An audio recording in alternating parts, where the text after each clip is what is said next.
There is no way I could live with your mother. I've told you that before. I pleaded with my wife, Mary, desperately, but she just looked at me coldly and retorted, "If you have a problem with that, you can just leave. I'm not stopping you." "Fine, I'm leaving." I quickly packed all my stuff and left.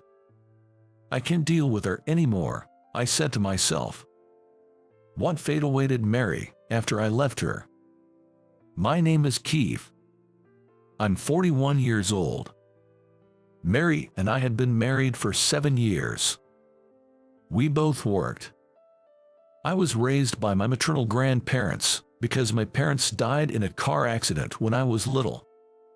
I was feeling very lonely after losing my parents, so my grandfather, who loved traveling, started taking me to various places. Influenced by my grandfather, traveling became my hobby. I would write articles about my solo travels on my blog, earning a living as a freelance writer. I met Mary on one of my trips. She was drinking with a group of people at a bar one night, and I just happened to be there, drinking on my own. One of the guys she was with and I hit it off immediately, and he introduced me to Mary. She was the center of attention, telling interesting stories and making everyone laugh. Although I was new to the group, she made sure that I was having fun too. She was such a nice person that I couldn't help following her with my eyes. In my mind, Mary, who was working at a brokerage firm, looked perfect in every way, working very hard to meet and beat sales targets. We exchanged contact information, and soon after that, we started dating and eventually got married. I continued writing blog articles, working from home, while Mary worked as a company employee. One day, as I was leisurely drinking my morning coffee, Mary spoke to me. "Keith, I'm going to work. Can you do the laundry today? And can you also make dinner tonight, please?" "Sure." "Oh, could you stop at the supermarket on the way home and buy some canned tomatoes? I'm thinking to make meat pasta for dinner." When I asked her, Mary looked annoyed and said, "I work outside, you know. As you're working from home, shouldn't it be easier for you to find time to do grocery shopping? I have a lot on today, so I don't think I'll have time to go out at all." As soon as I said that, the living room door opened. "Keith, I couldn't help overhearing your conversation, but what on earth are you thinking? Asking Mary to run errands for you?" Suddenly appeared was Kim, my mother-in-law, who lived very close from our apartment. "Oh, Kim, why are you here?" I asked with a trembling voice. Then Mary casually said to me, "Oh, by the way, I gave Mom a key to this apartment." "What? Why did you do that without even asking me?" As I tried to question Mary, Kim glared at me and said, "Got a problem with that, and Keith, it's absolutely ridiculous that you are trying to force your wife to do the household chores, especially when she is working full-time. You should be doing everything since you're home all the time." "I agree, Mom. Keith is just being awful, isn't he?" Mary sneered, joining in with her mother. "Always staying home and not earning much. I don't know how you have the nerve to ask for help. What a shameless man." Facing such criticism, all I could do was to bite my bottom lip. "Okay, I'll go." "Good. You should just keep your mouth shut and do as you are told." I looked away from Kim, who was looking smug, and retreated to my study. The cause of my problems was this mother-in-law. Having been widowed, she lived close by. She took great pride in her only daughter, Mary, a graduate of a top university, and still doted on her. Ever since we got married, Kim was constantly making snide remarks about my working from home, but Mary never took my side when I was verbally attacked by her mother. There was something else about Mary that I realized after our marriage. Being invariably showered with praise by her mother, she was vain and ostentatious. Also, there seemed to be no mental boundaries in their toxic mother and daughter relationship. If I dared to complain about her mother, Mary would immediately get upset. I dreaded the thought of her mother visiting us frequently. Just the thought of it made me feel depressed. As expected, Kim began dropping by our apartment more often. She would criticize every housework I did, and, on weekends, She would sit around all day chatting and laughing with her daughter. This went on for a while, and I began to grow increasingly wary. I could never forget the day I visited Kim at her house. It was her birthday on that day. Although I was very reluctant, I felt obliged to go and see her.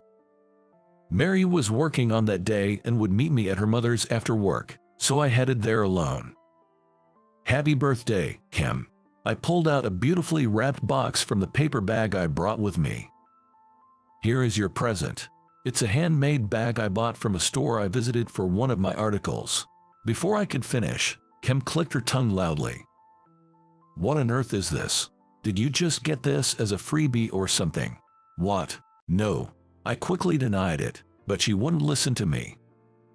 "I don't want this cheap bag, and I mean it. What were you thinking? I thought you'd like it." Kim began to berate me. "Enough. I never liked or approved of what you do in the first place. I don't even like you traveling around for work and troubling Mary. That's just not fair. I take pride in what I do," I retorted angrily, but she still looked down on me. "Pride in your small freelancing gigs? You're living off Mary. Why don't you return this useless thing and give me a gift card instead?" "Okay." I put the gift back in the paper bag, left her house, and headed to the department store. "Can I get her $200 gift card, please?" After buying the gift card, I returned to her house. "Hey, I'm back." As I opened the front door, Mary, who got there soon after I left for the department store, suddenly appeared. "Keith, it's Mom's birthday today. I ordered some fancy takeaway." The dining table was set with the dishes from a famous restaurant. "Oh, I was asked to cook for tonight, so I bought all the ingredients." I was standing there in complete shock when Kim interjected. "What are you talking about? These are obviously better than your cooking. Thanks for these, Mary." All I could do was to give them a disgusted look. Then, reluctantly, I joined them at the table, and we all began to eat. Mary and her mother chatted happily, but I felt left out. When we nearly finished the dinner, Mary suddenly broached a new topic. "Hey Keith, don't you think it's about time we moved?" "Move? You know, that new high-rise apartment nearby. Living somewhere with a great view would really boost my motivation to work harder." "Oh, that sounds wonderful. A new high-rise apartment." Seeing Kim's dreamy expression as she agreed with Mary, I panicked and said, "Isn't our current apartment good enough?" But Mary's expression turned visibly sour at my words. "What's wrong with you? We have enough money to buy that new apartment, so I don't see anything wrong with that." Kim glared at me and said intimidatingly, "As a husband, you should just listen to your wife. She is always right." I was only able to respond with a meek okay. Indeed, moving into a new place might not be a bad idea. I could probably have a bigger study and work more efficiently. And if I made sure not to give Kim a spare key to the new place, things might get better for Mary and myself. I convinced myself of that and agreed to move to the high-rise apartment. While signing all the paperwork, I asked Mary, "Mary, there's something I need you to promise. When we move, can you promise not to give your mother a spare key to the apartment?" "Why? What is your problem? Your mother is always meddling in our business, and my patience is wearing thin. If you are planning to give her the key, I'm not signing these." Mary then pondered for a moment, and then put her hand on my shoulder just to reassure me. "I see. If that's what you want, it's all good. I won't give her the key." "Thank you for understanding." Mary seemed really excited about moving into the high-rise apartment. Knowing that Kim wouldn't have the spare key, I felt relieved and continued the moving preparation. A few months later, we finally moved into the long-awaited high-rise apartment. It was in a fantastic location with great views and luxurious interiors. I thought I was finally able to enjoy my life with Mary, until the problem emerged again. "Hey, can I invite Mom over today?" "What, didn't you just invite her yesterday?" Mary started wanting to invite her mother over almost every day, which began to stress me out. As a result, the number of our arguments gradually increased. Can you please stop inviting your mother over every day? Why? You made me promise not to give her a spare key, so that's why I'm asking you if it's okay for her to come over. It's not about that. The next day, I had to leave for an overnight business trip for a meeting. As I was leaving home, Mary didn't say much. I got on the plane, headed to my destination, and stayed there for the night. It was hectic, but I managed to finish my work there. I bought some souvenirs for Mary at the airport and went back home. The moment I opened the front door of our place, I noticed something that wasn't there before. There was an ornamental vase on the display shelf. It was the same vase that used to be in the entrance of Kim's house. Feeling a premonition, I headed to the living room and found it filled with numerous cardboard boxes. What's this all about? As soon as I said that, Kim appeared from the kitchen, smirking. Finally, you're back. You told Mary not to give me a spare key, right? But you won't be able to shut me out of your life so easily. In a panic, I confronted her. Kim, what's going on here? What do you mean? I'm moving in here. Now, you won't have to worry about me getting a spare key anymore. But what about the house you were living in? That was a rental, so I've terminated the lease. I felt dizzy as she spoke triumphantly. Mary must have heard our conversation. She came out of the kitchen to see what was going on and gave me a puzzled look. Oh, honey, you're back. What is this all about? I didn't agree to any of this, Mary answered, scratching her head in annoyance. I don't see any problem with that. We have spare rooms anyway. There is no way I could live with your mother. I've told you that before. I pleaded with her desperately, but she just looked at me coldly and retorted, if you have a problem with that, you can just leave. I'm not stopping you. Are you serious? I'm dead serious. If you don't like it, we'll just have to get a divorce. Yeah, I will live here with Mary, so just find yourself somewhere else to live. Both Mary and her mother looked at me as if it was an obvious thing to do. I couldn't take this any longer. I couldn't believe they were trying to kick me out of the apartment. If this was what a family was like, I didn't want one. Grinding my teeth in frustration, I told them in an extremely calm tone. Fine, I'm leaving. Good. Pack your things and leave. I don't know how you're going to survive on your own though. All I could hear while packing my stuff was Kim's loud laughter. Mary avoided making an eye contact with me. Mary, is this really what you want? Then Mary looked at me, smirking, and said, you'll probably be coming back within a few days anyway. You really need to calm down a bit. I left our high-rise apartment without even saying goodbye to them. All right, I'll make an appointment to see a divorce lawyer. I didn't want to see both Mary and her mother ever again. A month later, I was relaxing in my new rental apartment when the intercom started ringing insistently. Hello. Hey, it's me. Open this door right now. The intercom monitor showed my red-faced mother-in-law, and I could barely see Mary, standing behind her. I thought about ignoring them, but decided to let them into my apartment so as not to disturb the neighbors. What can I do for you? When I asked Kim, a troubled look on my face, she snapped. We have received a letter from your lawyer, so we are here to clarify. What does it mean by you have to leave the high-rise apartment? That means exactly what it said. That place has already been sold, so you need to leave. Kim's eyes widened in shock. Sold? But that apartment belonged to Mary, didn't it? You can't just sell something that's not even yours. What are you talking about? That high-rise apartment was in my name in the first place, and I paid for it. What? Kim looked at me, then at Mary, who stood there, pale-faced and shaking. Is that true? I sighed deeply and looked straight at Mary. Mary, didn't you tell her? Mary remained silent, avoiding eye contact with me. I turned to my still confused Kim. Once you called me a gold digger, but I don't think you really know who I am and what I do. I am the founder of a certain travel blog, and occasionally appear in magazines and on TV. What? Magazines? TV? Kim's mouth fell open as she stared at me. I continued in an even tone. That was why I had some savings and was able to afford that high-rise apartment. By the way, your last birthday present, which you didn't want, cost me over $1,000. $1,000. Of course, I had to return it to the shop and got my money back. Also, the fancy takeaway that Mary ordered for your birthday was paid with my credit card by Mary without my consent.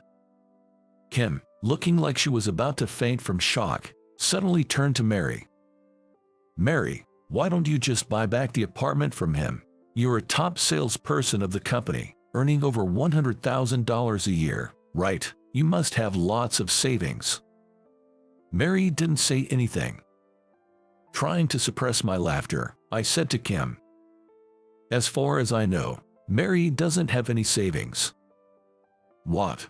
Both Kim and Mary were standing there absolute motionless. I calmly continued. She's been making continuous losses in stocks, lost almost all her savings. Isn't that right, Mary? No way. Mary, say something. As Kim grabbed Mary's arm and shook it, Mary dropped to her knees and looked up at her mother.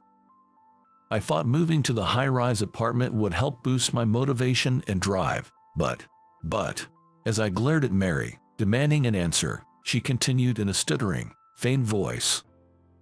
Well, I did try, Mom. I barely have any money left to rent a small apartment to live with you, let alone buy the high-rise apartment off him. What? I crossed my arms and said to Mary, I always knew that you had no skills for stock trading. I thought I had to support you as a husband and all. On hearing that, Mary looked up at me and asked for my forgiveness. Honey, I'm truly sorry. Can you please come back? Mary, stop it. As her mother tried to pick her up, Mary yelled back at her. But Mom, I have to do this, otherwise we can't afford to live the way we do now.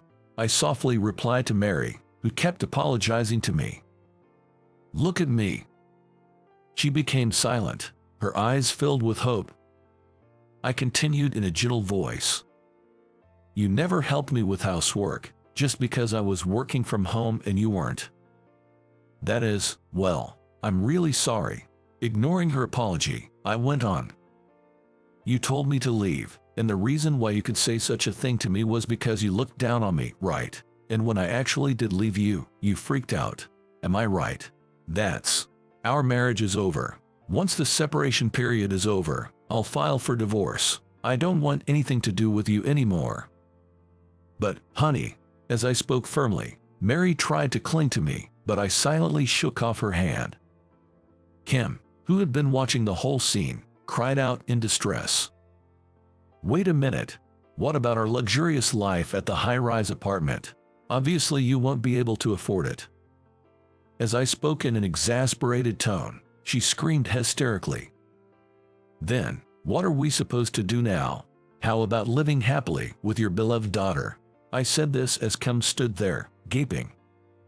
I helped Mary to her feet and led them both out of my apartment. For a while, I could hear Kim yelling and screaming outside, but it quieted down when the building manager arrived.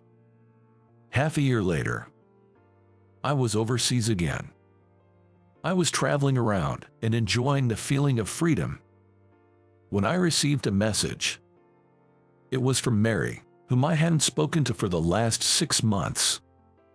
After kicked out of the high-rise apartment, Mary and her mother moved into a crumbling old house.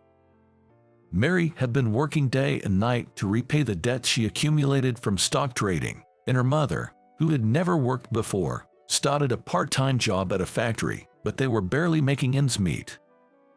In her message, Mary thanked me for helping her understand how hard it was to earn money. I felt truly compassionate for her, and all of my resentment disappeared. A few days ago, when I returned home for the first time in a while, I went out for a few drinks with Mary. Back then, I was overwhelmed at work and maybe took out my frustrations on you, who was doing what you loved as a job. I'm truly sorry. That day, I felt that she really meant it when she apologized to me. That's okay. No hard feelings. I'm actually very happy now that nothing is stopping me from doing what I love." When I said that, Mary smiled sadly. "Are you going overseas again?" "Yeah, I'm leaving next week." At our amicable parting, Mary extended her hand to me. "It is very hard for me at the moment, but I'll try to live my life to the fullest, just like you're doing, Keith. You'll be all right." Then we exchanged a firm handshake. Walking home late at night, I thought to myself that, valuing my work, I wanted to have a happier life and to think with a more positive mindset. Wow, look at the high school dropout coming in. Such a stupid face, I can feel it from here. And do dropouts have kids with stupid faces too? How annoying. My son Daniel and I were at a fancy steakhouse. Then, I ran into a beautiful old classmate, Lisa, a returnee from abroad, who always looked down on me since our school days. She was with her foreign boyfriend, chatting and laughing in French. From their demeanor, you could tell they were bad-mouthing us. Suddenly, my son Daniel stood up and said, "Miss, I understand everything you're saying." After interpreting everything, Lisa turned pale when she realized who we were. "Listen, from tomorrow, there won't be a place for you at the company," my son Daniel added. Yes, the identity of me and my son Daniel that shocked Lisa and her foreign boyfriend. My name is James. I was a quiet, reserved boy during my school years. I was so clumsy in sports that I was a drag on my class during sports events. That's why in PE classes, I was always the target of ridicule. But there was one thing I could immerse myself in. It is studying. I loved it because it didn't require physical skills, and I didn't have to interact much with others. So, I was always among the top in my class academically. But because of my timid nature, I was an easy target in elementary school. I was often teased and spoken ill of by my classmates. This harassment continued in middle school. Among them, Lisa, a returnee from Paris, was particularly relentless in her teasing. "All because you're a little bit smarter. You're too arrogant. You're so introverted, it's creepy. Switch seats with me. You belong in the cold seat by the window." After the seat changed during break time, Lisa came to my seat and demanded to switch seats. It seemed she was dissatisfied with her seat and targeted me, thinking I'd be the most likely to agree. I didn't mind sitting by the window or anywhere else, so I just switched as she asked. Lisa even seemed displeased with my compliant attitude, but she quickly left when called by a friend. Such a fuss over a simple seat change. Others, though not as bad as Lisa, also seemed to think they could get their way with me, making unreasonable demands. I was forced to swap cleaning duties, and they would make up silly songs about me. Especially after tests, when my name was posted among the top scorers, they made me feel particularly bad. Still, I never felt I could win an argument. So I just quietly endured through middle school. After graduating, I decided to keep my future plans secret from my classmates, saying I'll work after high school, and enrolled in a technical college in a distant town. If you want to go to a technical college, that's fine with us. We support you. I wanted to avoid further interactions with my middle school classmates and sought a deeper learning experience not available in regular high schools. My parents readily agreed. My mom would say, "If you have something you want to do, do it." I'm really grateful to have parents who supported me like that. Going there, I realized how well the extensive and profound education at the technical college suited me, especially in programming.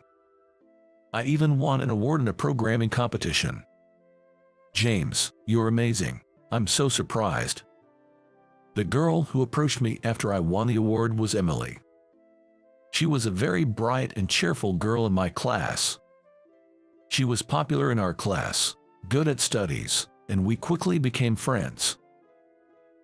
"You were bullied in middle school. James, you might be quiet. but you are smart, and I enjoy talking to you." Despite our opposite personalities, Emily saw my traits as part of my charm, and we soon became a couple. I was still not great at socializing, but Emily, with her bright, blooming smile, was someone I could open up to. We clicked well, both being academically smart, and she liked me for who I was. And I liked her too. I thoroughly enjoyed my high school life, both in studies and youthfulness. After graduating from technical college, I continued my relationship with Emily while working at an IT company, utilizing my programming skills. At this IT company, all internal communication was done through non-face-to-face tools like chat, which was a comfortable environment for someone like me who is not good at interacting with people. The work itself was busy but fulfilling. The years flew by since I started working. "Thank you for always being with me, Emily. If you're okay with it, will you marry me?" "Yes, I'd love to. Thank you, James." When things settled down at work, I proposed to Emily, and she happily accepted. We got married. A few years after our marriage, we had a child, and at Emily's wish, we named him Daniel. Daniel loved drawing more than anything, more than singing or being held. Usually, Emily or I would prepare crayons and a notebook for him, but at some point, he learned to do it himself, even though he was still a toddler, and would start drawing. These delightful days of watching Daniel grow came to an abrupt end. A tragedy struck our family like no other. Emily, who went to work on her day off, was struck and killed by a falling steel plate from a construction site. Why? Why did it have to be Emily? "Dad, where did Mom go? She didn't leave us to go to heaven, did she?" Daniel, realizing his mother, Emily, was gone, Daniel's disbelief was palpable, and I held him tightly in my arms. "Working on your day off?" "Yes, they asked me to come in on Sunday because they were short-staffed." "James, if you're okay, could you take care of Daniel?" Emily had asked me about working on her day off a few days before. I didn't have work that day, so I agreed. I never imagined something like this would happen. If only I had stopped Emily for any reason. If only I had driven her to work, this might not have happened. I was filled with regret. And now, because I couldn't protect Emily, I had caused Daniel to suffer too. Daniel and I were engulfed in grief. But I couldn't stay away from work forever. I also started doing the unfamiliar household chores and parenting as a single parent. I've made dinner, so eat with Daniel. "Mom, thank you so much." "It's nothing. I know it's tough, but you need to hang in there with Daniel. Now, I have to go to work too." Though my parents helped occasionally with housework and childcare, doing it alone was a Herculean task. I tried to finish chores when Daniel was engrossed in drawing or asleep.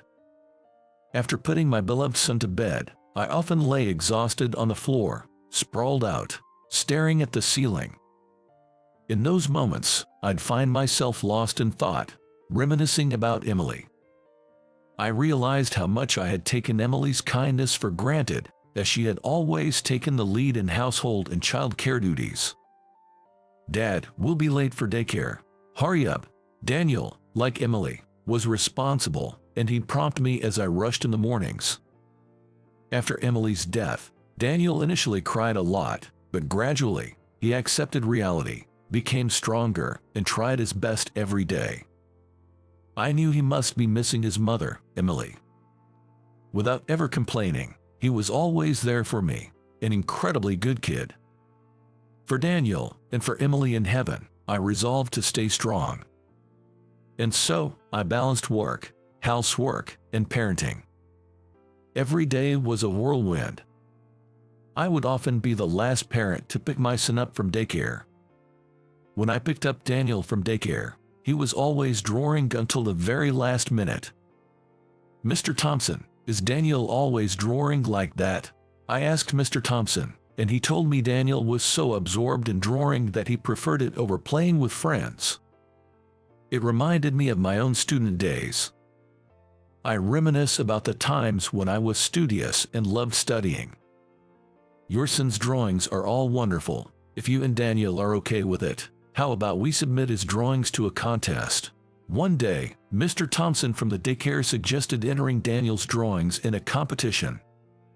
Hey, Daniel, how about we enter your drawings into a contest? What's a drawing contest?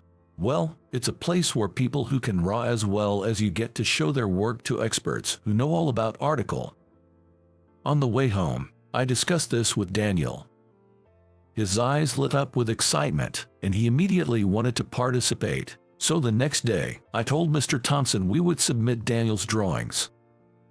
Later, Daniel's drawing won the top prize.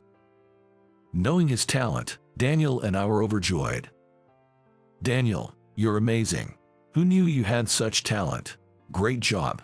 Daniel looked at me, beaming with joy, as if he was celebrating his own achievement. I patted his head with all my love. Today, we'll treat ourselves to a nice meal. We started going out for meals whenever there was something to celebrate, just like that. As if to fill the void left by Emily's absence. We continued to live our days positively. A few years later, Daniel turned 9. Daniel and I went to a fancy steakhouse to celebrate this special occasion.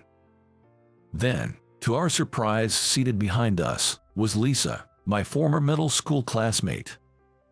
She was with someone who seemed to be her foreign boyfriend, and after a while, Lisa noticed me and started a conversation. James, is that your kid? You always had a gloomy aura. I recognized you right away, and you were a high school dropout, right? How can you walk around your hometown without feeling ashamed? Just like in our student days, she looked down on me, still believing I was a dropout, laughing mawkishly. Then, Lisa and her boyfriend sat down at their table. But strangely, they started speaking in French, glancing over at us, seemingly talking about us. It brought back memories of middle school. The atmosphere alone made it clear they were bad-mouthing us. I had only one concern. Daniel, in fact, understood French perfectly. Suddenly, Daniel stood up and approached Lisa and her boyfriend. Miss, I understand everything you're saying. Oh, what's this kid talking about? There's no way a child can understand French. No, you just said my dad was creepy in French, didn't you? Hearing Lisa say such things again, I was appalled at how little she changed since middle school. But she and her boyfriend became furious with Daniel, accusing him of making things up. Daniel then began to recount everything they had said. He mentioned how I was plain and lonely in middle school, had no friends and a burden to the class due to my lack of athletic skills. And how even now, I haven't changed a bit, still plain, and even my kid looks plain and stupid, saying my stupidity affected my son. While I was left holding my head in dismay, Lisa and her boyfriend were still arguing with Daniel, denying everything and calling it nonsense. Daniel was known for being brilliant and talented, especially since he immersed himself in drawing as if to fill the void left by his mother's absence. His artistic skills had improved dramatically. He'd been delivering artwork to a French art dealers in elementary school thanks to his talent in drawing. And in the process of dealing with this art dealer, he had also mastered French.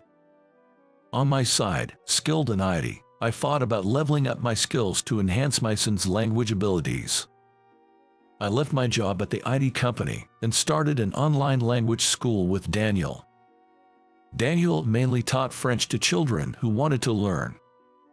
For student sessions with kids, we involved Mr. Thompson, as he got along better with them. For languages other than French, we hired other teachers. I was in charge of the core systems of the company, like the teacher-student matching system and schedule management. Seeing Lisa and her boyfriend, I suddenly remembered something. They were recently hired as employees at our language school. I was at an event at Daniel's school the day of the interview and left the interview process to other staff, so I only received their resumes. I hoped they had changed over the years, but unfortunately, that wasn't the case. Remember, From tomorrow, there won't be a place for you two at the company." Lisa and her boyfriend turned pale, even forgetting the steak on the griddle was burning. It was their own doing. According to Daniel, Lisa and her boyfriend had also been speaking ill of students in French. It's outrageous to talk ill of students. As an executive, I had to address this issue. Such tasteless behavior. I hope you never show your faces to me and my father again," Daniel said firmly to Lisa and her boyfriend before returning to our table with a smile. "Come on, let's eat, Dad. We came here for this." His talent and even his smile seemed too radiant, making me wonder if he really was my son. He seemed too perfect, but watching him laugh innocently, I realized he still had the same carefree nature as any other child. And with that, Lisa and her boyfriend, unable to bear the shame, left the restaurant in a hurry, leaving their meal behind. I apologized to Daniel for the unpleasant experience. Daniel winked at me and told me not to worry about it. He's such a thoughtful kid. I often feel he's too good for someone like me. "Hey, Mr. Anderson and Daniel." Then, we heard a voice calling us from the entrance of the restaurant. Turning around, it seemed that students from our language school had gathered. "Mr. Anderson, you're here early. Have you started eating already?"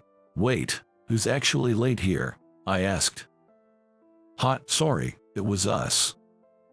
Indeed, this wasn't a class, so I had told them to come around lunchtime, but they were surprisingly casual about time. "But are you sure it's okay for us to join for such an expensive meal?" The students looked at me anxiously. I had decided to treat the students as a thank you for their help, like referring other students to our language school. Hearing this, the students were delighted. Soon, all the students gathered, and we celebrated the 3rd anniversary of our language school. Later, Lisa and her boyfriend were fired from the language school. Their mockery of us was problematic, but the direct cause of their dismissal was talking about customers outside the company. Apparently, Lisa had spoken about customers out of spite towards us, hoping to make it look like we were the ones who said it, but there were witnesses, and her plan failed. It was just retribution coming back to her. Lisa always struggled with studying and wasn't good at being persistent, had no talent other than French. With her personality, I heard she was having trouble finding another job, but I decided to leave her to her own devices. Her boyfriend, who was fired at the same time, influenced their situation, and soon they were drowning in debt. Then, her boyfriend lashed out at her, blaming her for their predicament. "Why did you start ridiculing James so much back then? James was always good at studies and at the top of his class in middle school. I had good grades in France, but when I returned to America for middle school, the difference in the education system made it hard for me to keep up." Trying to justify herself to her angry boyfriend, Lisa continued, crying and speaking angrily. "I was always near the bottom in tests. I thought I was capable, and that was frustrating. I hated him because he was good at studies." Because of her pride, she never talked about these feelings before, and Lisa ended up crying. Leaving the crying Lisa behind, her boyfriend, holding his head in his hands, apparently said, "All this over that," and eventually left the house they were living in together. Now jobless and alone, Lisa was left to lead a lonely life. And then, a few days later, an unexpected incident occurred. "Mr. Anderson, please come here." A panicked student led me to the entrance of the language school, where Lisa was causing a commotion with other students. "What on earth is going on? James, it's all your fault." Lisa, having noticed me, rushed towards me. Clearly, her target was me. Seeing Lisa barge into our school without permission, not being a student or teacher, I glared at her with sharp eyes, feeling anger. "It's all your fault. My life is a mess. Just because you could study a bit, getting all high and mighty, I'll sue you for firing me unjustly. After all this time, you haven't changed at all, Lisa. Why did you have to hate me just because I had good grades?" There are plenty of people smarter than me. If it's about being top, you'd have to hate them too. What do you know about me? You know nothing. You have no idea how much I've suffered. I don't know because you never once tried to bridge the gap between us, Lisa." Hearing that, Lisa seemed taken aback. She had always showered me with unpleasant words whenever she saw me, so it must have hit close to home. After all, that was the root cause. "Why did you have to hate me like that? I would have preferred you to say you were struggling and ask for help with your studies. If taking the upper hand over people is your life, you'll always be bound by your own pride. If you really want to be bound, be my guest. I've already called the police for trespassing." "What? Police? Don't move." Then, as if on cue, police officers, apparently called by Daniel, stormed into the building and quickly apprehended Lisa. Shocked by the turn of events, I looked at Daniel, who gave me a peace sign. Such a fearsome child. "Let go of me. I have business with this man." Even with the police there, Lisa, consumed by hatred, continued to struggle and was eventually escorted into a police car and taken away. That was scary. Glad she didn't have any dangerous stuff on her. She reminds me of that teacher, Mr. Smith, who was fired the other day. Maybe she's holding a grudge against Mr. Anderson. Well, she was leaking information, so it's only natural she was fired. Some students felt relieved and greatly relieved to be freed from their fear. Thanks to Daniel calling the police while I was talking to Lisa, thankfully, no harm came to the students or Daniel. The thought of what could have happened if they had been injured sent shivers down my spine. "Are you okay, Dad? You look pale." Concerned, Daniel looked closely at my face. I quickly assured him I was fine and forced a smile. Between the incident at the steakhouse and now this, I owe a lot to Daniel. As a father, I need to be more responsible. I put my hand on Daniel's head and gently stroked it to reassure him. "I'm okay. Thank you, Daniel. You really helped me out. Let's cancel the classes for today. Can you help me spread the word to everyone?" Of course. Inspired by Daniel's bravery, together we informed the students about the cancellation of the day's classes. Years later, the company Daniel and I built continued to grow steadily. I further enhanced our internal systems, automating most of the accounting to increase efficiency. This allowed us to raise the teachers' salaries and attract higher quality instructors. Daniel continued to draw, becoming so renowned that he won awards in major competitions open to adults. "Mr. Anderson, I'm a huge fan. Could I please have your autograph?" As he became famous, the number of enthusiastic fans increased, and Daniel was quickly surrounded by them. Overwhelmed by this, I noticed a few fans glancing at me. "Is that plain-looking guy a staff member? He's too plain. Totally out of place here and next to Mr. Anderson." I was wearing a suit, trying to look presentable, but overhearing the whispers of Daniel's fans, I couldn't help feeling uncomfortable. I wondered what about me was giving off such a plain vibe.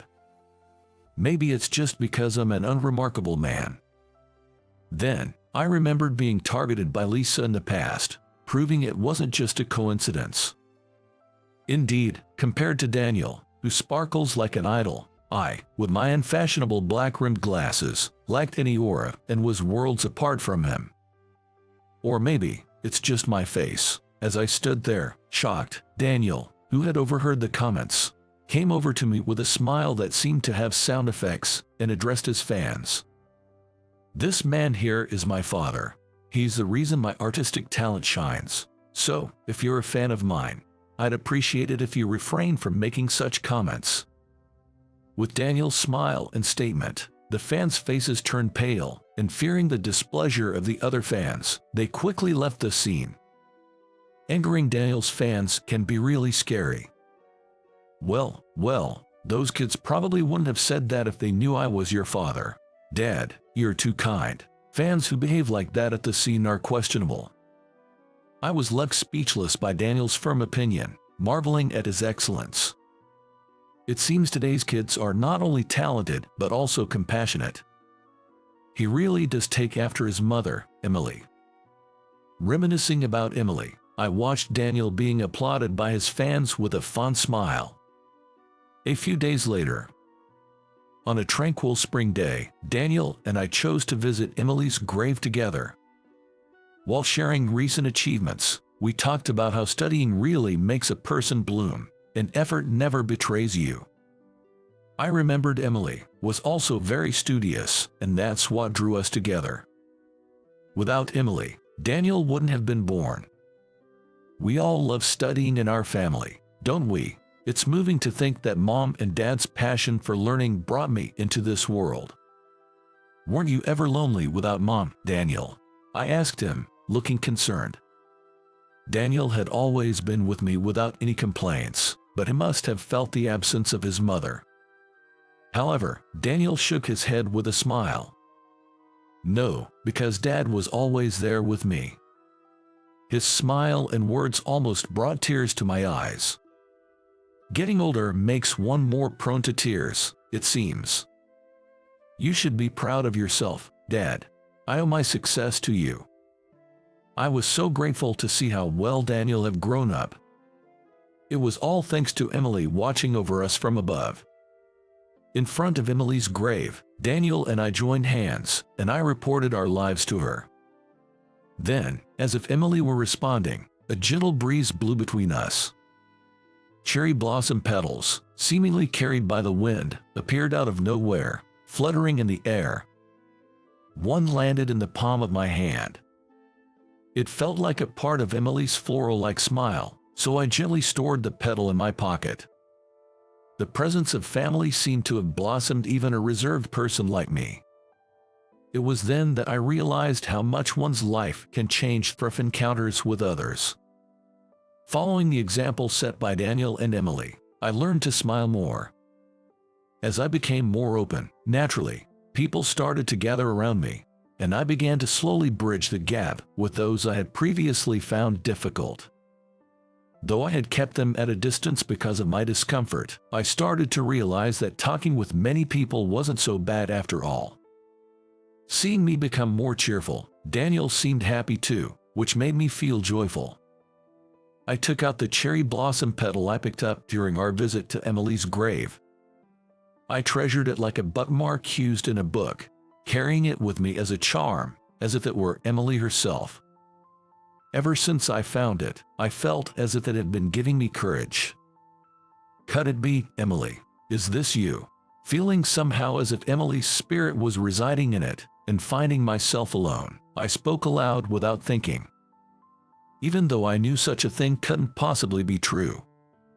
But I wished it were so. Keep watching over Daniel and me, Emily. With a soft smile, I said this and then carefully placed the petal back into my pocket.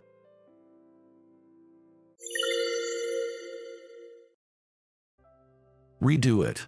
Sharp words in contrast to the gently placed documents. Slightly crestfallen by those uttered words, my shoulders droop a bit.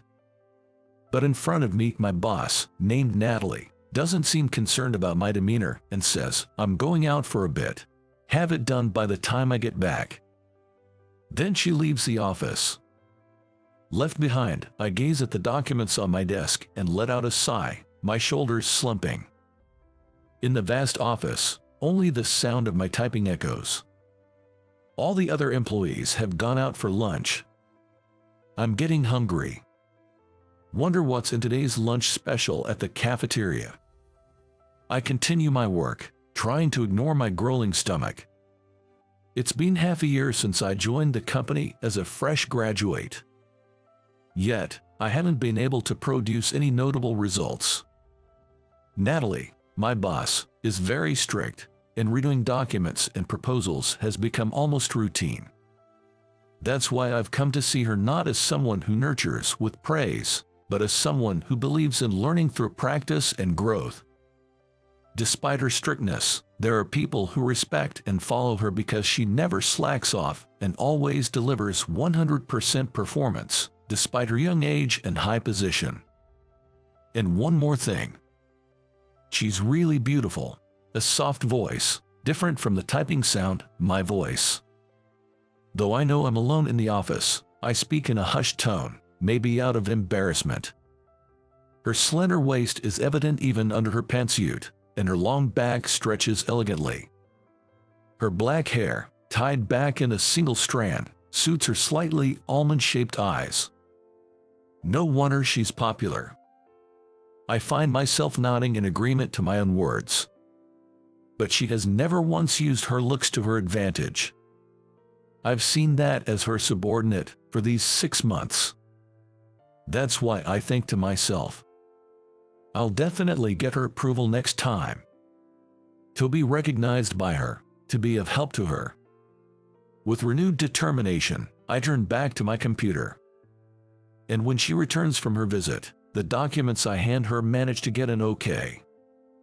Good work, this will do for the proposal. That was all she said. But it was more than enough to make me happy. Skipping lunch was worth it. After work, I went out for drinks with Trevor, a good colleague. Wait, a demon, cough. I'd almost choke on my drink at the word demon that Trevor blurts out. It seems he's referring to Natalie.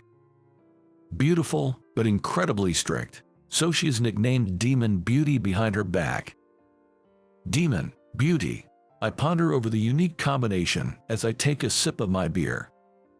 But you know, it's mostly the girls saying that, probably out of jealousy. Natalie is indeed strict. Documents and proposals rarely get approved in one go, and if sales are bad, suddenly more clients get added to the outside sales visits. But Natalie never gets unreasonably angry, does she? Trevor strongly nods in agreement to my words. Natalie isn't the type to praise and nurture. But she doesn't get angry or blamed without reason. She's a strict but good boss. Hey, do you know any other rumors about her? Could there be more to her than being called a demon behind her back? No, I don't know. I shake my head, unable to think of anything else. Then, Trevor lowers his voice and says, "You know how Natalie regularly takes leave on weekends. Now that he mentions it, she does take a day off about every 2 weeks. But she's usually so hard-working.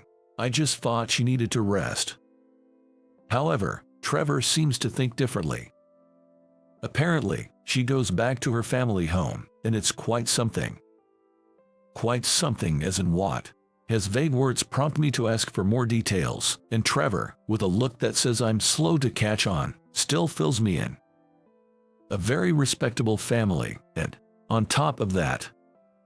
He pauses, then continues in an even quieter voice. Scary, in a way, scary. Scary, in what way? What does that mean?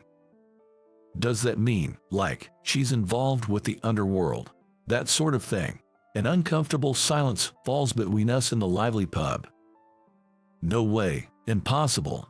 We quickly laugh off our words, denying the thought. But you're right, Natalie would look good in a dress. Yay, that's true. As the alcohol kicks in, the conversation about Natalie naturally drifts away. So until that day, I really thought it was impossible. Redo it. Today, just like always, my documents are returned to me. Couldn't get it right in one go today either. But next time, I'll get it approved in one shot. With that thought, I clench my fist and enthusiastically say, I'll redo it right away, please wait, as I head back to my desk. At that moment, my phone on the desk vibrates. Curious, I check it to find a notification for class reunion. The sender seems to be a high school classmate, and seeing the name after so long makes my heart leap. Well, wonder how everyone is doing. The message details the reunion and includes a survey for attendance. Even though not much time has passed since it was sent, several people have already responded. As I check the list of attendees, a name pops up and a strange noise escapes me. My exclamation echoes neatly in the quiet office, followed by Natalie's voice from a distance. Ethan, what's wrong? Noticing the unusual tone in her voice, I wonder if she's actually worried about me. Facing Natalie, who is now looking in my direction, I shake my head vigorously and hurriedly reply, I'm fine. But this reaction was a mistake. At that moment, I was so focused on the thought that Natalie might be worried about me that I didn't realize something. In my haste, I had unknowingly pressed the attend button. So, you panicked and pressed it. Trevor laughs as if teasing. Across from him, I'm munching on a sandwich. I thought I'd finally be able to enjoy a peaceful lunch in the cafeteria after finishing revisions in the morning. By the way, what was that sound you made? It was weird. Trevor approached me in the cafeteria. I thought about changing it to not attending, but then they sent the detailed schedule, and it's just so like Ethan to feel unable to back out. Is that a compliment? I asked, to which Trevor nods. But I knew it. It was half compliment, half teasing. Why are you so reluctant to go to the reunion? Trevor's question brings back unpleasant memories from high school. There's someone I don't want to see. I reply lightly. It's not only adults who struggle with relationships. Students have their own issues too. It's not unusual to clash with someone or disagree. I've got someone like that too. Trevor doesn't press any further. I guess he senses something and is being considerate. Hope you have fun at the reunion. Trevor says with a smile. This document is well done. What did she just say? It's time to submit my document again. I thought this one was the best I've done so far. Even so, I was nervous, my heart racing as Natalie flipped through the document and looked it over, but her words well done caught me completely off guard.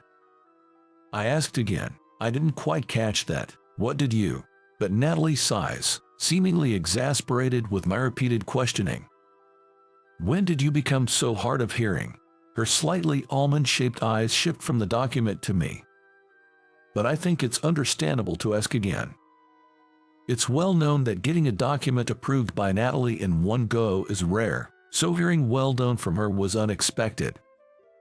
I can help but clench my fist with joy and excitement. It's a moment of achieving a goal I set for myself. Sorry, I'm just so happy. As I smile, a bit embarrassed, she says, don't get too carried away. In her slightly exasperated voice, I sense that she might have cracked a small smile. So she can smile like that. Though strict, she's not always angry.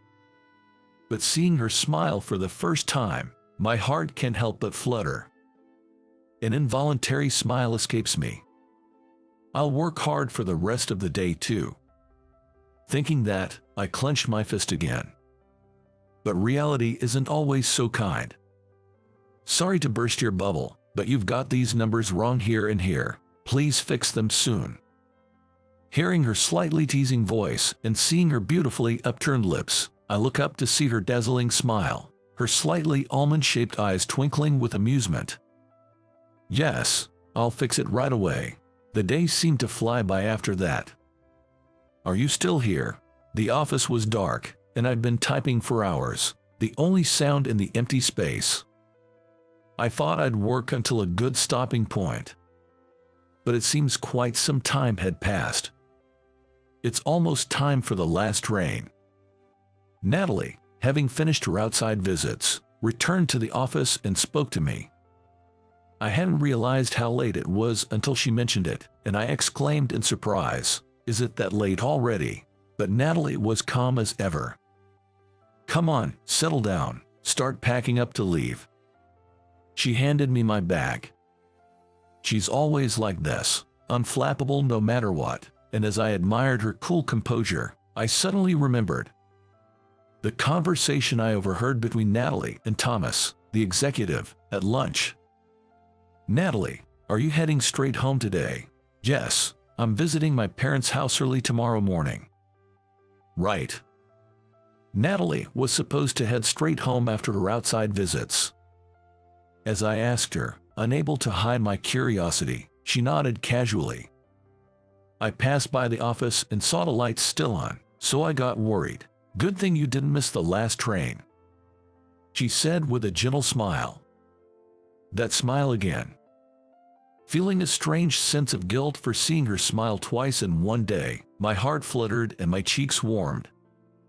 Feeling a bit shy, I thanked her, looking away slightly. Thank you so much. For a moment, Natalie looked puzzled, but then she quickly hid her surprise and spoke again. Come on, you have plans tomorrow, right? You should head home. Don't waste the leave you finally got approved. Her added words reminded me that I had the class reunion tomorrow. I accepted the bag she offered and started walking. The next day, I took the day off and attended the reunion. Ethan, long time no see. Hey, how've you been? The venue for the reunion was a banquet hall in a well-established hotel. Though I was nervous stepping into such a place for the first time as an adult, my tension eased as I was greeted by familiar faces. I'm good. It's nice to see you're doing well, Ethan. Wow, what a great hotel.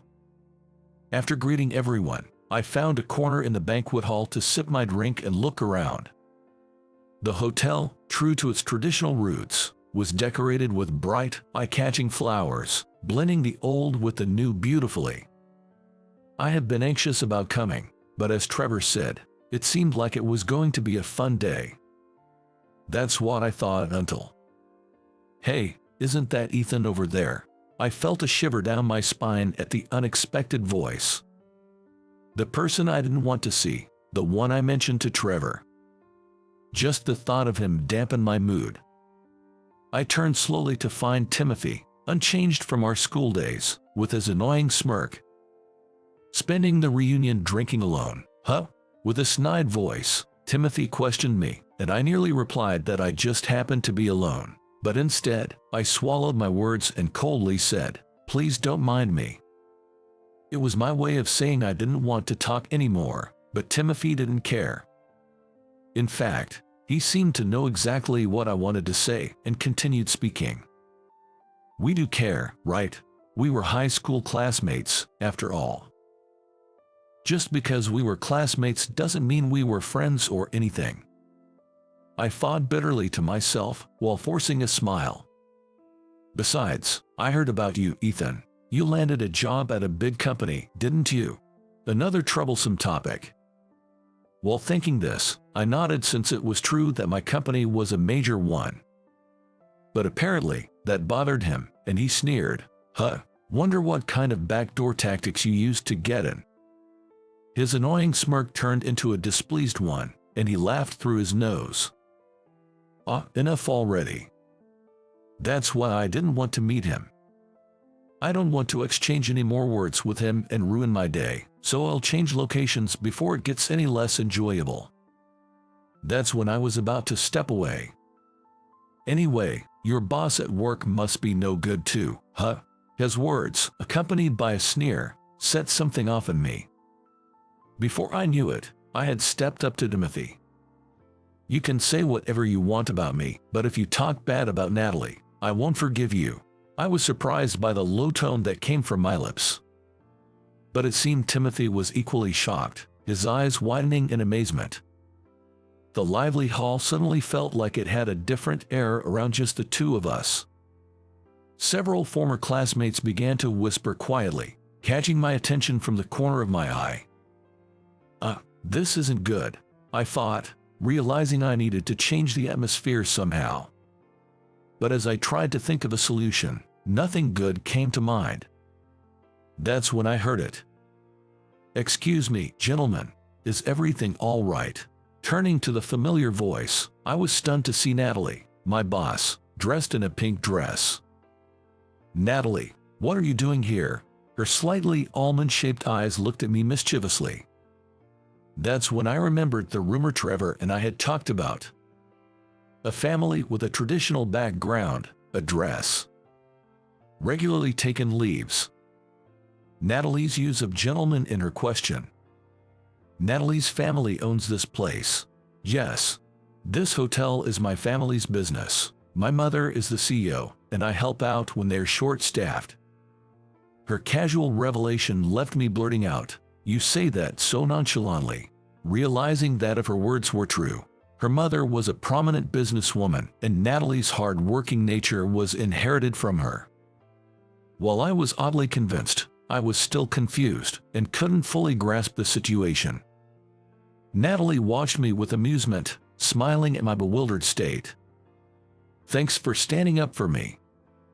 Her smile made my heart skip a beat. Then her expression changed, the smile vanishing.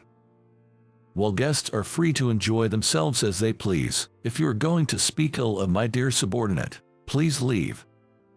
Her voice carried a firm kindness, but it also had an undeniable authority, and I could see Timothy flustered by it. But Natalie didn't back down. "I value his work ethic." Her words and radiant smile were the final blow, not just for Timothy but for me too. Timothy, hearing her words, hurriedly said, "What the? I have things to do, unlike you, I'm leaving," and quickly left the hall. That rumor was a bit different from reality. That rumor? Never mind, it's nothing.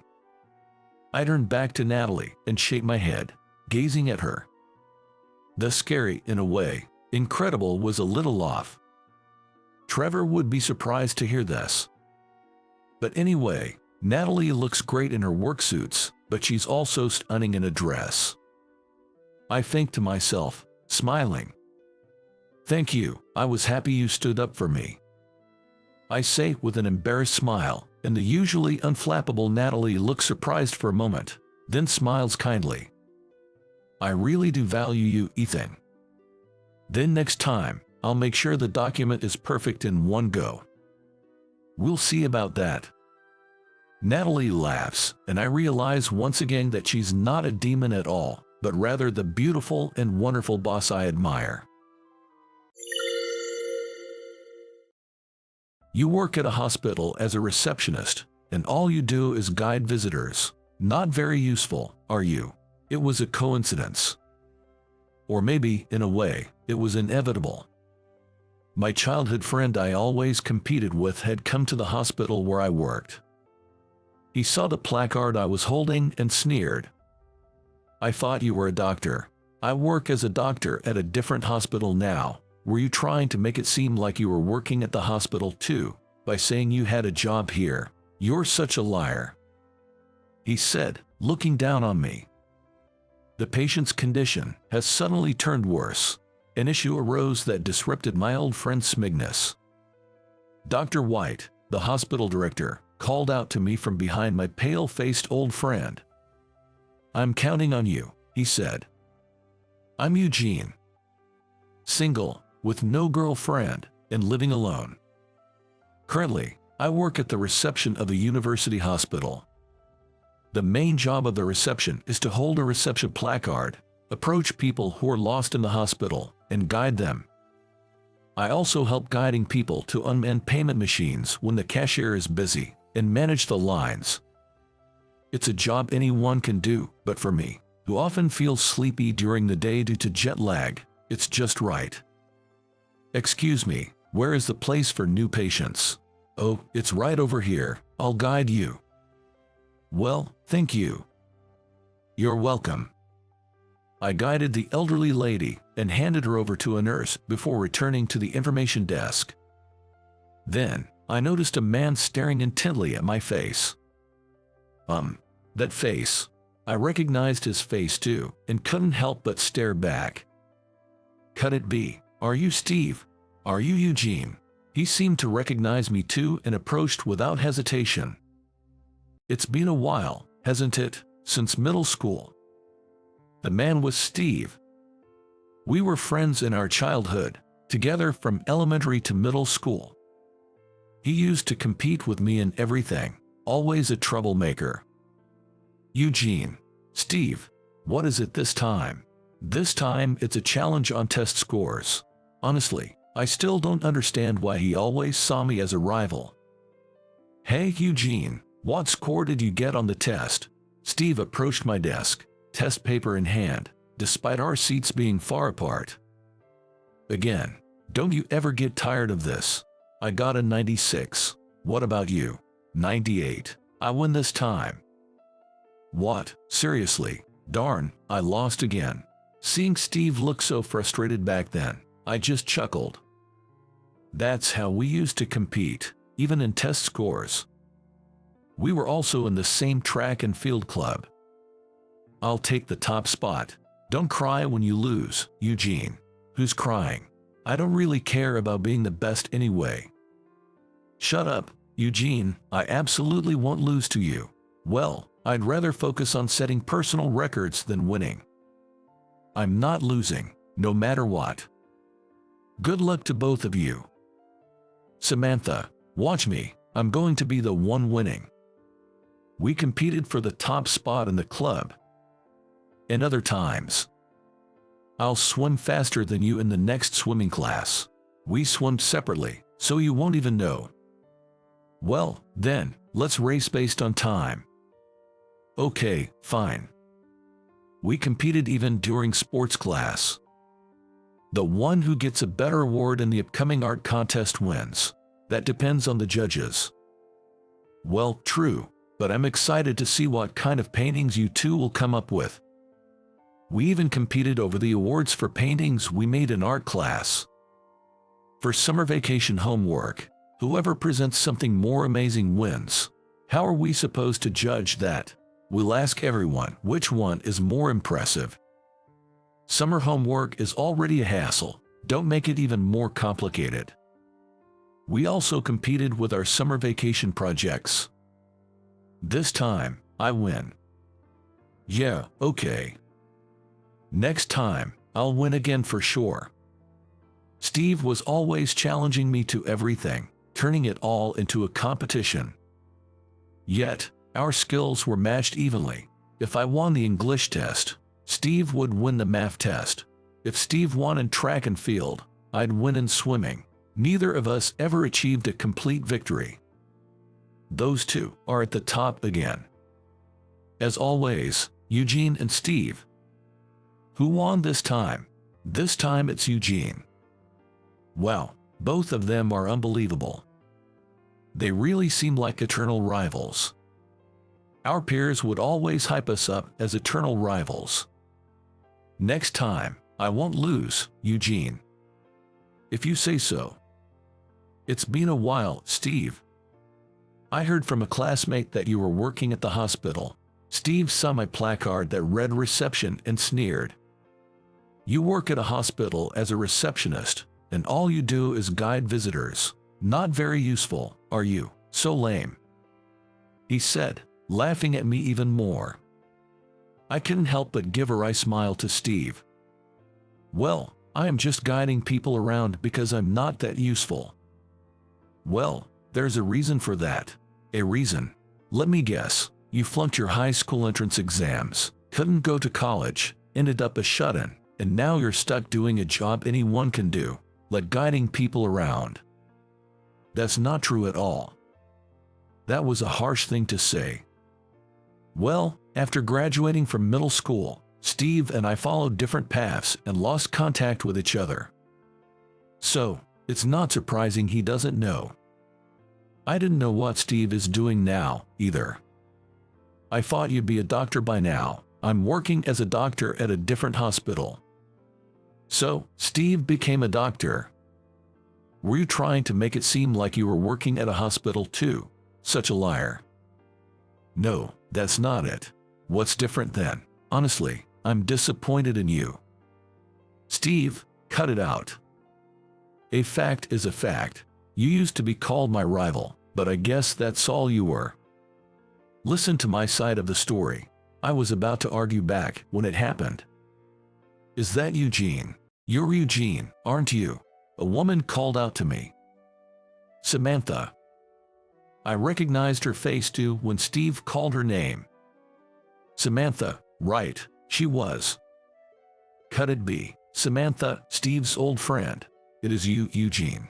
Long time no see. She said with a smile, another classmate and Steve's friend from childhood. I heard you two got married. Congratulations. Yeah. Thank you, Eugene. I had heard from my parents a few years ago that the two of them got married. Steve married his old friend, Samantha. Oh, really? When are you going to get married? Not anytime soon, I guess. It was like that. But I wondered, did Steve and Samantha come to the hospital together? Both of them looked a bit pale, but neither seemed to be ill. Did you both come to the hospital together? Is one of you feeling unwell? Well, Samantha hesitantly responded to my question. Our daughter, her name is Emily. She was born with a heart condition and is hospitalized. A heart condition? That's worrying. Yes, she's just turned 3 months old and finally eligible for surgery, but it's a rare condition here, and we're currently looking for a surgeon who can perform the operation. That sparked a memory. So, where is Emily now? She's stable at the moment, but she can hardly leave her bed. She hasn't been home since she was born. The name Emily. A rare condition in this country. A 3-month-old child who had never left the hospital since birth. So, these two were. Are you here today to visit Emily? Yes, that's right. And I had Steve go to the reception to take care of the hospital bills. He forgot the insurance card, so I came to deliver it. Samantha laughed awkwardly as she looked at Steve. You don't have to tell him all that. Why not? Steve, receiving the insurance card, replied with a smile to Samantha. Lately, I've only been talking to you, our parents, and hospital staff, so it's nice to have a chat with you, Eugene. Samantha was smiling, but I could see exhaustion on her face. The constant care for Emily, who had been hospitalized since birth, and the fear of her heart condition worsening at any moment. It's no wonder she was tired.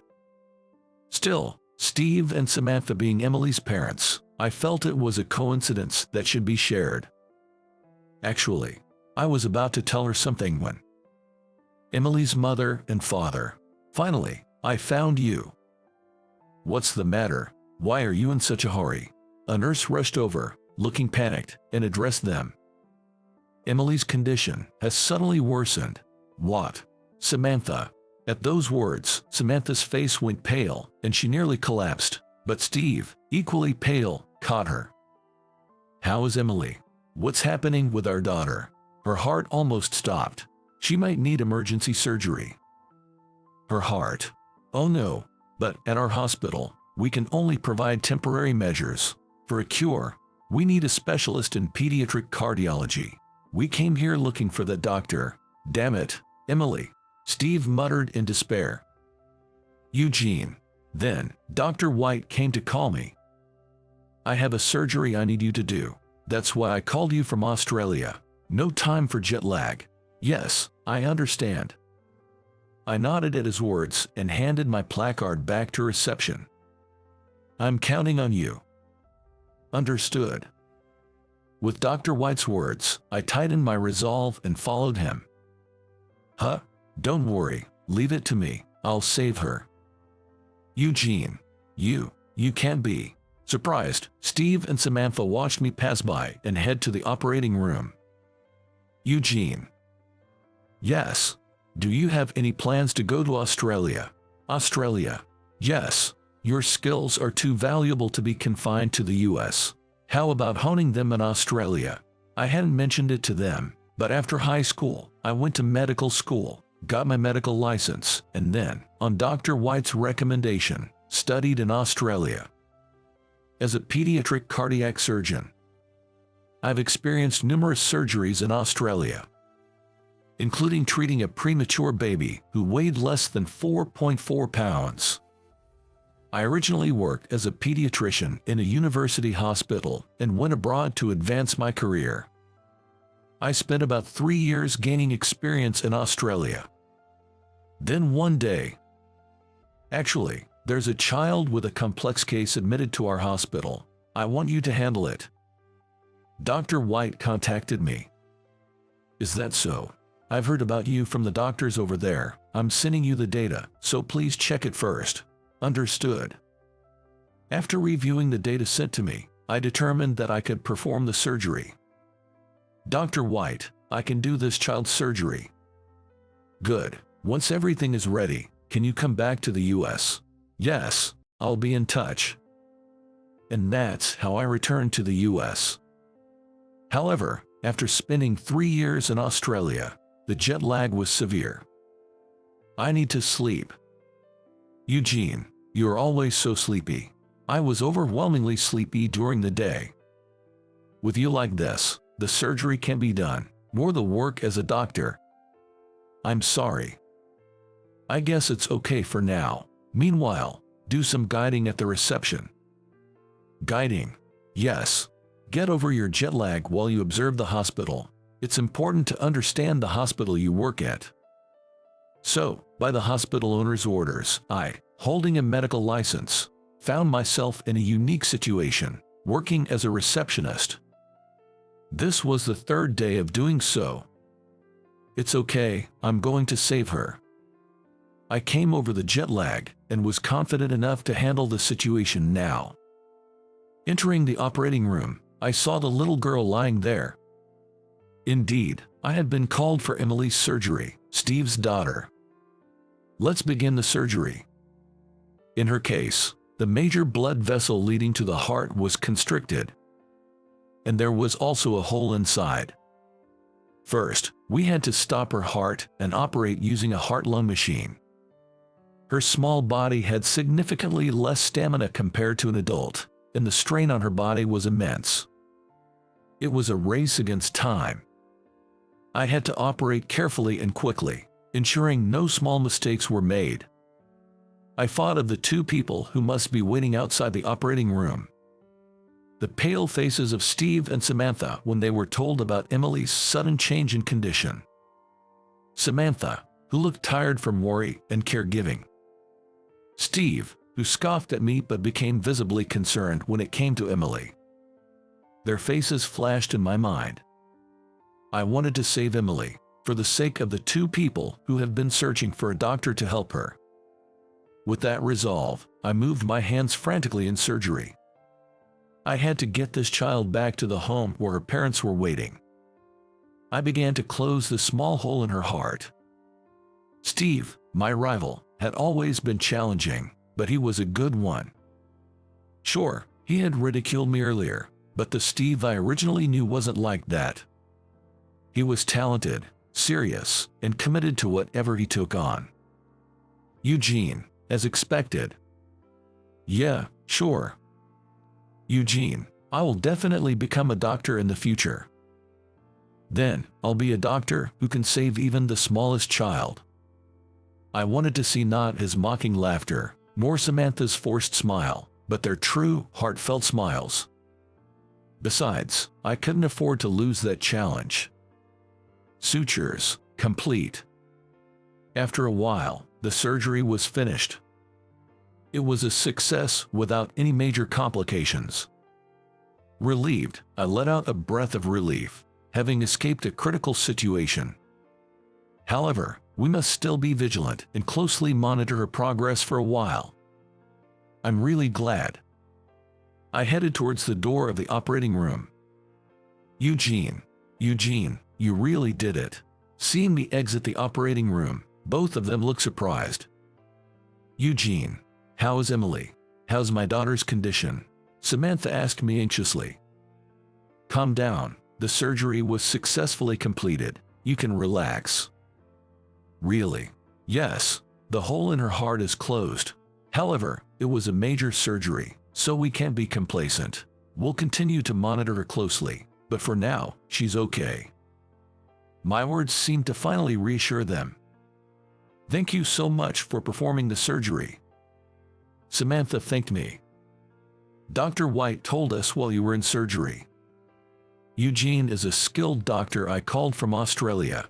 I knew he would save your daughter. Given the circumstances, she should be fine now. That's how Dr. White introduced me, it seemed. I felt a bit embarrassed and gave her a smile. I can say whether I'm skilled or not, but I did my best to treat her. Really. Thank you so much, Eugene. Eugene. Steve started to speak. I'm sorry for calling you a liar earlier. Thank you for saving Emily. Steve said, tears streaming down his face. If it weren't for you, Emily wouldn't have been saved. Thank you so much, and I'm sorry for belittling you, saying anyone could do the job and calling you useless. Steve, his words conveyed a deep sense of apology and gratitude. The surgery was successful, but Emily's life continues from here. Children who have had heart surgery need to be careful even with a common cold. The real challenge starts now, I said, patting Steve's shoulder encouragingly. That's where I come in as a parent and an internist. Steve lifted his face and smiled. Samantha was smiling next to him. Seeing their genuine smiles return, I truly felt happy. Right, I'll leave that to you, Steve. Okay. Thank you so much. Eugene. Oh, Dr. White. How's she doing since the surgery? So far, so good. That's good to hear. It was your first surgery since I recruited you, so I was concerned. I heard about it. You introduced me as a skilled doctor. Isn't it true? Well, yes, but it's still embarrassing. No need to be embarrassed. I was confident you could save her. Now, I'm counting on you to keep up the good work. Understood.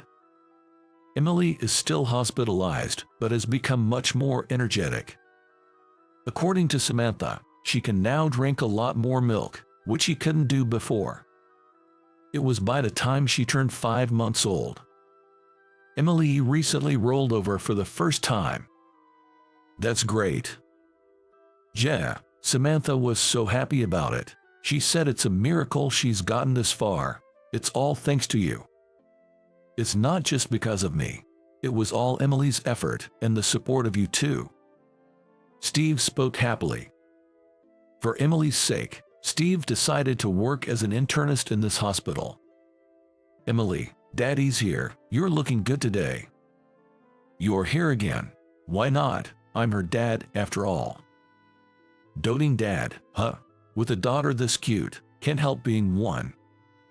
He's quite the doting father, always rushing to Emily's room during breaks to see her face.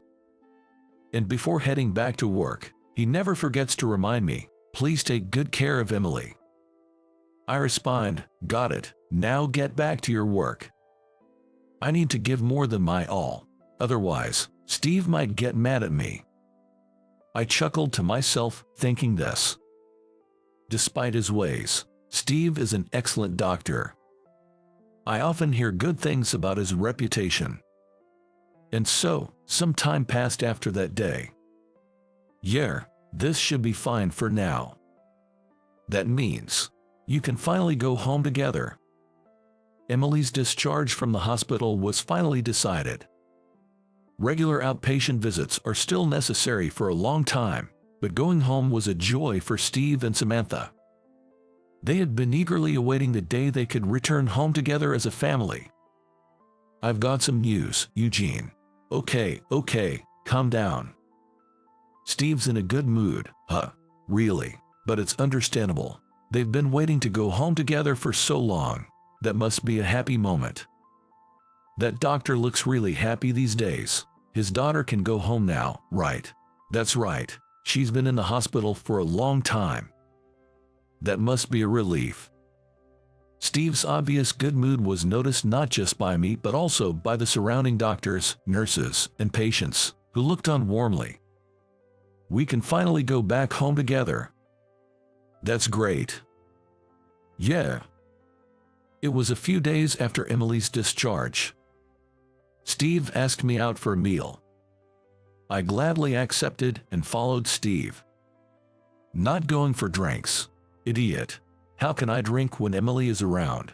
That's true. So, we headed to a casual family restaurant. Eugene, really, thank you so much for everything with Emily. I've heard that many times. How's Emily today? Today, she's staying over at Samantha's parents' house. It's close by, But since she's been in the hospital since birth, Samantha's parents were overjoyed to finally meet her. That's great. Thanks to you, Eugene, our family can smile again. I can't thank you enough. I'm happy too. I truly felt that way from the bottom of my heart. Seeing their smiles, I smiled too. This was the perfect opportunity. I decided to ask about that matter. You know, there's something I've always been curious about. What's that? Why have you always competed with me since we were kids? Everything was a contest. That's, well, Steve hesitated to speak. Back in first grade, Samantha said you were smart and cool, and I couldn't stand it. What? Since then, I've had a crush on Samantha. Every time she praised you, it made me mad, and I kept challenging you to contests. Seriously? Yeah, but even though I thought I could beat you easily, you were too good. I could never really defeat you. It became a matter of pride, and I kept it up until we went to different high schools. I was honestly taken aback. All this time, his challenges were driven by childhood jealousy. So, I'm the bad guy in this story. Well, Samantha always talked about how cool you were. I thought she liked you, but she confessed to me before college, and that's when I realized I had it all wrong. I see. If the girl you liked was always talking about another guy being cool, I guess I can see why I might have seemed like the bad guy. And so, it turned out he became my rival because of that. Now, I'm married to Samantha, and we have Emily. I'm filled with happiness, so I don't need to compete with you anymore. Then why did you bother me in the hospital? At my question, Steve gave a sheepish smile. At that time, I was frustrated because Emily's illness seemed untreatable, and no doctor or method could be found. On top of that, seeing you, who had always been excellent and my competitor, doing a job that anyone could do was unbelievable. I always thought you would definitely become a great doctor. So, that's why you were so prickly. Yeah, I kept thinking, why is a guy like you only doing such a mediocre job here? I've always considered you incredible. And at that time, there I was, not a doctor, but doing a job anyone could do, a guide. Steve's frustration from worrying about Emily's illness. His irritation at his once rival's perceived downfall. From Steve's perspective, it must have been infuriating. And when I finally decided to talk to you, it came out as looking down on you. I still feel really sorry about that. I didn't mean to belittle you. It's okay. I understand you don't feel that way anymore. Of course, even as a doctor myself, I can see your skills. You're an excellent doctor. Apparently, I was just caught up in their love story for all these years. As a result, I kept being close to Steve. It left me with an indescribable feeling. Well, maybe that was the reason we were able to become close again after bumping into each other. As I was saying, Emily is just so adorable. I can't help it. I see. When she sees my face, she smiles brightly, and Samantha smiles too. My wife and daughter are just so cute. I'm really happy now. Steve's bragging about his happy family life. With no marriage plans or partner of my own, I can't help but feel a bit defeated. Honestly, I feel like drinking to forget. But we're in a family restaurant. Guess I'll have to settle for another Coke. Leaving Steve, radiating with happiness, I head to the self-serve to get my refill. I wonder if I'll find someone special too. Time passed, and Emily turned 3. Eugene. Hey Emily, how have you been? I'm doing great. That's good to hear. She's so energetic, it's almost a problem. Turn your back for a second and she's off somewhere. Typical kid things. She was growing up healthy, without any major complications or issues. Seeing her made me glad to be a doctor. I'm glad I could become a doctor who could treat her like this. Oh, by the way, we're having a birthday party for her soon. Eugene, would you like to come? Really? Of course, thanks to you. we are able to celebrate Emily's birthday, and she likes you being around. So, I decided to go to Emily's birthday party. Good to see you, Eugene. Welcome. Thanks for the invitation. Steve and Samantha greeted me warmly. Hey there, Eugene. You've grown up. Yes, nice to see you. Emily's grandparents were also there, and the party went on joyfully. In the midst of it all, it seemed I had become Emily's favorite. Emily, it's time to come to Daddy. Eugene must be getting tired. No, why not, Emily? No matter what Steve said, she wouldn't leave my lap. She just sat there, smiling brightly on my lap. Eugene, what is it? I am going to marry you. What? Wait, what did she just say? A bombshell statement. And it came with a kiss on the cheek. Oh dear. You, stop kidding around. I won't let Emily marry you. Well, that's harsh. Haha, Eugene is quite a catch. She's our granddaughter. She knows how to pick them. Steve, jealous as always. It seems I'll have more days of competition ahead. Well, that's somewhat entertaining. Despite all this, Steve and I. Eugene, about this case. Yeah. So, when will you give up on Emily? I'm not even falling for her. I won't allow it. I won't lose to you, Eugene. As you say so. Later on, we became famous as the top pediatrician and internist at the university hospital. Still, I couldn't help but laugh at Steve's predictable challenges. Hey, Steve. What is it? Do you remember the last challenge you threw at me? Steve looked puzzled by my question. It was right before we graduated from middle school. We're going to different high schools. Looks like it. Eugene. What? I'll definitely become a doctor in the future.